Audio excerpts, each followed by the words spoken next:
The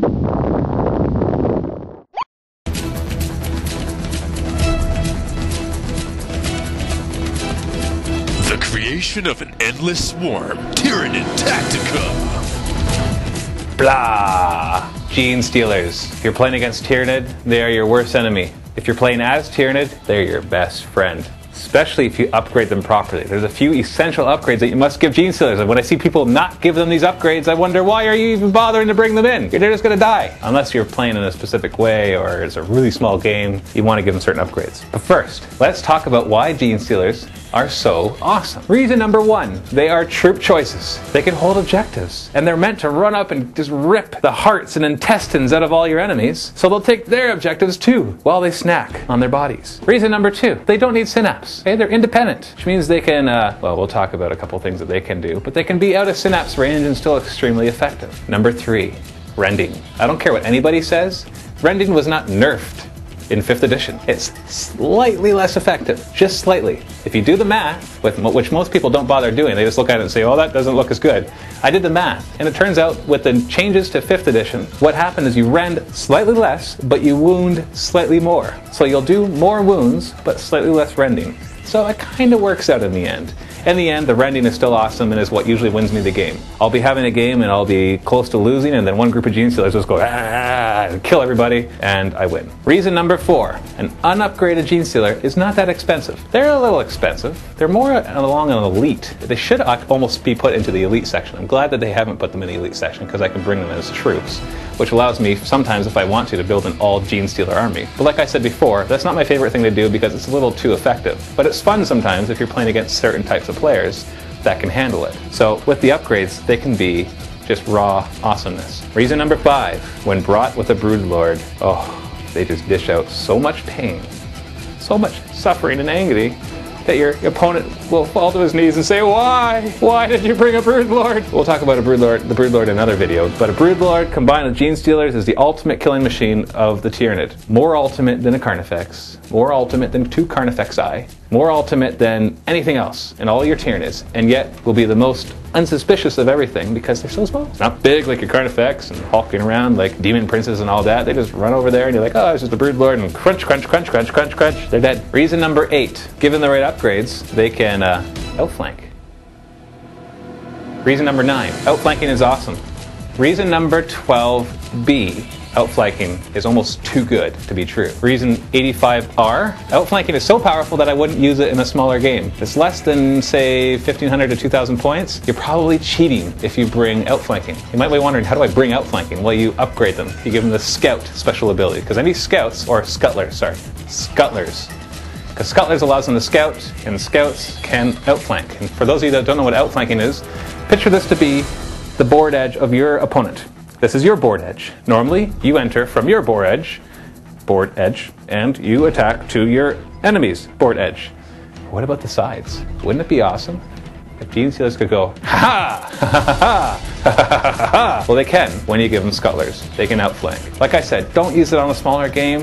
You 12-year-old that likes to massacre, don't do it. Use it in a larger game. And warn your opponent that you're going to do it. Unless you're in a tournament and your opponent should know better, warn them that you're going to do it. Otherwise, it just ends up being a, holy cow, I didn't realize you're going to do that. I'm dead.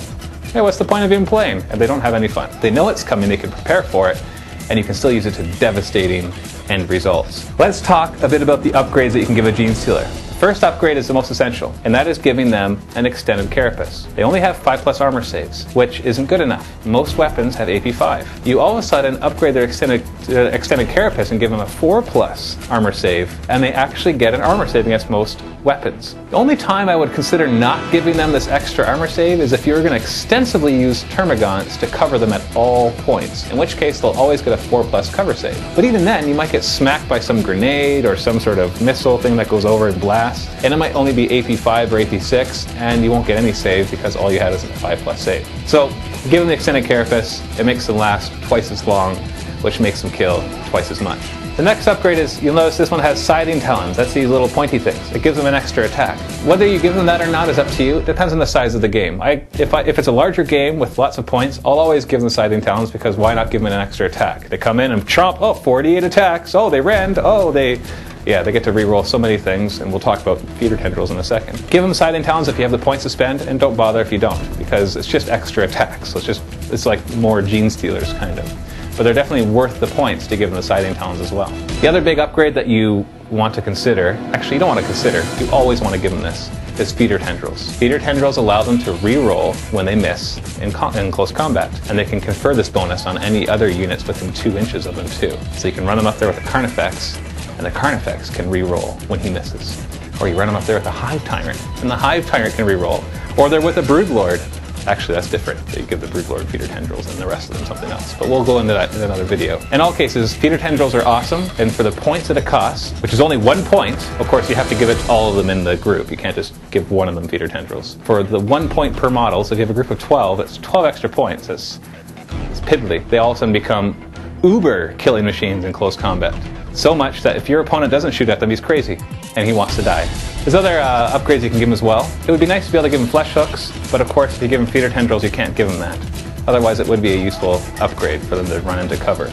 So, you know, sometimes you just have to be a little innovative with how you're going to get people out of cover. And as for Acid Maw or the Implant Attack, the Implant Attack is definitely good. The Acid Maw is alright.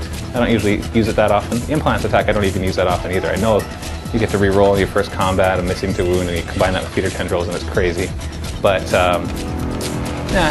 starts to get to be too many points. One thing I do often do in a larger game is I upgrade their strength, because all of a sudden that extra strength can tear through almost anything. And given that with their rending ability, makes them excellent tank killers as well. Superb tank killers, just uber tank killers. They're wonderful.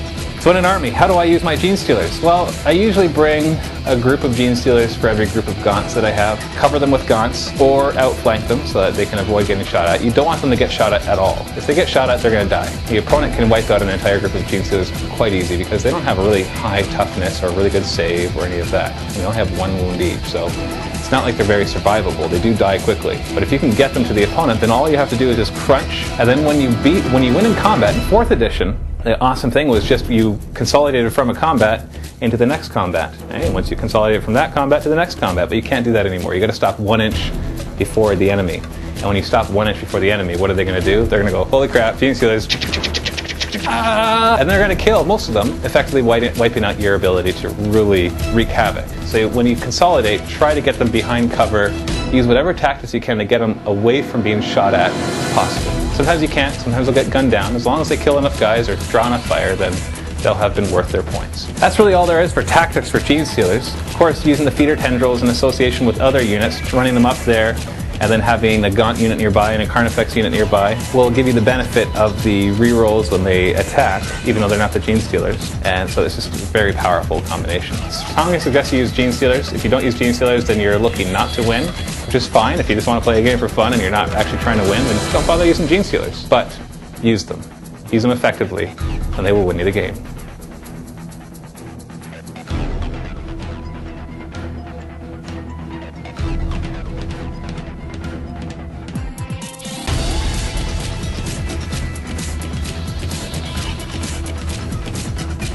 Huge MiniWarGaming grand reopening sale. The sale starts on Monday, February 23rd at noon Eastern Standard Time and ends at noon Monday, March 2nd, 2009 Eastern Standard Time. So you will be able to get 20% off all of their products. All Warhammer Fantasy, Warhammer 40K, Lord of the Rings, all of our non-Games Workshop products will be at further discounts as well. These will vary from 15 to 25% and will include green stuff, Plasticard, introducing ArmorCast, while supplies last. We are giving away a free set of MiniWarGaming paintbrushes with every order. Then you will need to fill out your email address at miniwargamingsale.com. And the link is also in the video description to the bottom right. So can you feel the excitement?